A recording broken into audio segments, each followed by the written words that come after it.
Hello friends, chicken masala తయారీ విధానం. దాల్చిన చెక్క, ఇలాచీ, మిరియాలు, లవంగ ఇవన్నీ వేసుకొని కచ్చా పచ్చాగా దంచి పెట్టుకోవాలి. ఒక వెడల్పాటి గిన్నె తీసుకొని 4 పావుల నూనెను వేయాలి.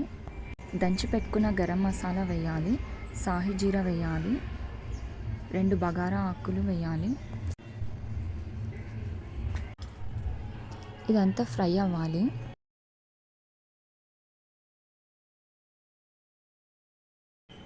నేనైతే 5 ఆనియన్స్ కట్ చేశాను, అవి ఇప్పుడు వేస్తున్నాను.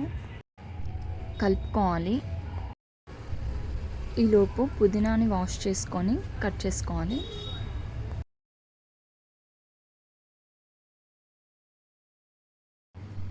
ఆనియన్స్ ఫ్రై అయింది. ఇప్పుడు అల్లం వెల్లుల్లి పేస్ట్ వేసుకోవాలి. అడుగంటకుండా కలుపుకోవాలి.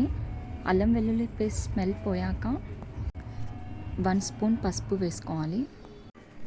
అడుగంటకుండా కలుపుకోవాలి. కట్ చేసిన పుదీనా వేసుకోవాలి. చికెన్ని 4 టైమ్స్ వాష్ చేసుకున్నాను.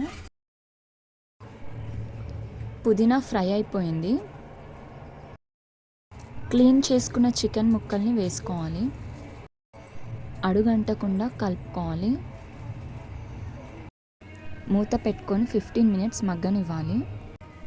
15 మినిట్స్ అయిపోయాక ఇలా వాటర్ ఊరుతాయి. 1 స్పూన్ సాల్ట్, 1.5 స్పూన్ కారం వేసుకొని బాగా కలుపుకోవాలి.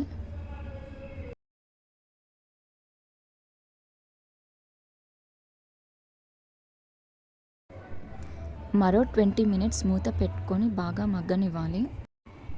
20 మినిట్స్ తర్వాత 3 టమాటాలని కట్ చేసుకొని వేసుకోవాలి. అడుగంటకుండా కలుపుకోవాలి. 5 మినిట్స్ మగ్గనివ్వాలి. 5 మినిట్స్ తర్వాత 1 స్పూన్ గరం మసాలా, 1 స్పూన్ ధనియాల పొడి, 4 స్పూన్స్ ఎండు కొబ్బరి పొడి. నేనైతే కొబ్బరి అప్పటికప్పుడు గ్రైండ్ చేసుకుంటాను. కొబ్బరి పొడి ఫ్రెష్గా ఉంటేనే టేస్ట్ బాగుంటుంది. అడుగంటకుండా కలుపుకోవాలి. 2 గ్లాసెస్ వాటర్ వేయాలి. 30 నిమిషాలు కుక్ అవ్వనివ్వాలి. ఎవ్రీ 5 మినిట్స్కి ఒకసారి అడుగంటకుండా కలుపుతూ ఉండాలి. 30 నిమిషాల తర్వాత కర్రీ ఇలా కలర్ ఇలా చేంజ్ అవుతుంది. ఆయిల్ కూడా పైకి తేలుతుంది. లాస్ట్లో కొత్తిమీర చల్లుకుంటే చికెన్ కర్రీ రెడీ. టేస్ట్ అయితే చాలా బాగుంది. వేడివేడి అన్నంలో తింటే ఇంకా బాగుంది. Give a like, share, subscribe, comment and thank you for watching my video.